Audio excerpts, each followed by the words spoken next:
जम्मू कश्मीर अपनी सियासत के लिए जाना जाता है और वो सियासत जो है सियासी चेहरों के लिए जाना जाता है, लेकिन कुछ ऐसे सियासी चेहरे हैं जो अपने बयानों के लिए जाना जाते हैं। जम्मू कश्मीर के पूर्व मुख्यमंत्री डॉक्टर फारूक अब्दुल्ला ने एक बार फिर से विवादित बयान दिया और हमारे साथ सांसद है जम्मू पूंछ लोकसभा सीट से जुगल किशोर शर्मा जी। एक सांसद का बयान है तो जवाब एक सांसद से ही लेना बनता है। अब सीधे तौर पर कह रहे जुगल जी के चीन मदद करेगा धारा 370 की बहाली में। ऐसा देखिए, जम्मू कश्मीर यूटी प्रशासन अच्छा काम कर रहा है। हमारे लेफ्टिनेंट जनरल अपने गवर्नर मनोज सिन्हा जी जो हैं, उनके नेतृत्व में विकास आगे बढ़ रहा है और यूटी विकास की ओर आगे बढ़ रही है। अब और कोई मुद्दा तो रहा नहीं, लोगों को विकास चाहिए, विकास की ओर यूटी आगे बढ़ रहा है। अब सुर्खियों में रहने के लिए या शायद कोई इनकी नीयति ही ऐसी हो, मैं नहीं जानता, लेकिन जो बयान जो है वो फारूक अब्दुल्ला नेशनल कॉन्फ्रेंस के लीडर ने दिया है, मैं उसकी निंदा करता हूं और पुरजोर मांग भी करता हूं प्रशासन से कि इन पर देशद्रोह का मुकदमा चलाया जाना चाहिए। इन्होंने जो बयान दिया है ये देश हित में नहीं है और कई बार जो सुर्खियों में रहने के लिए अनाप शनाप बोलते रहते हैं, लेकिन ऐसी भाषा का उपयोग नहीं करना चाहिए।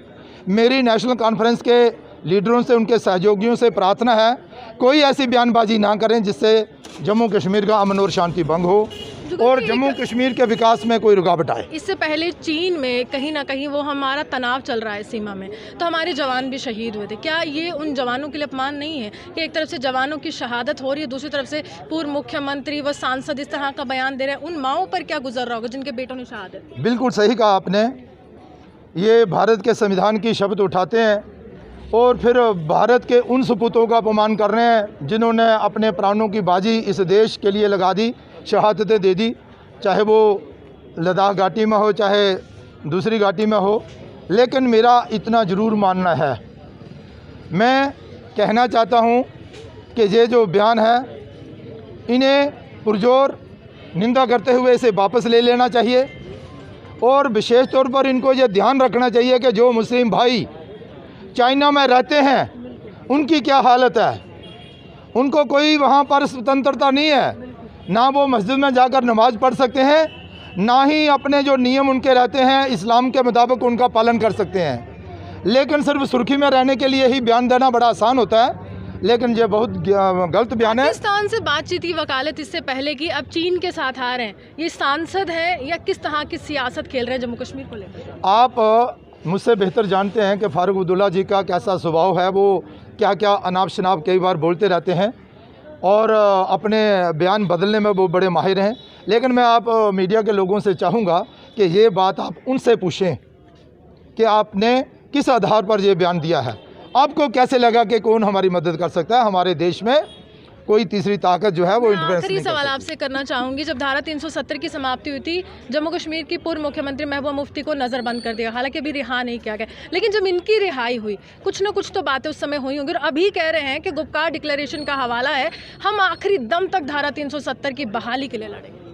चलो ये इनका कहना है, जो ये कहते रहे। रही बात किसको बाहर रखना है किसको अंदर रखना है, ये तो सरकार और एजेंसियों पर। आपको लगता है कि जो सदन से पारित हुई तमाम बातें हैं वो बहाली होगी, क्योंकि दोनों सदनों ने पारित किया, ये पॉसिबल है?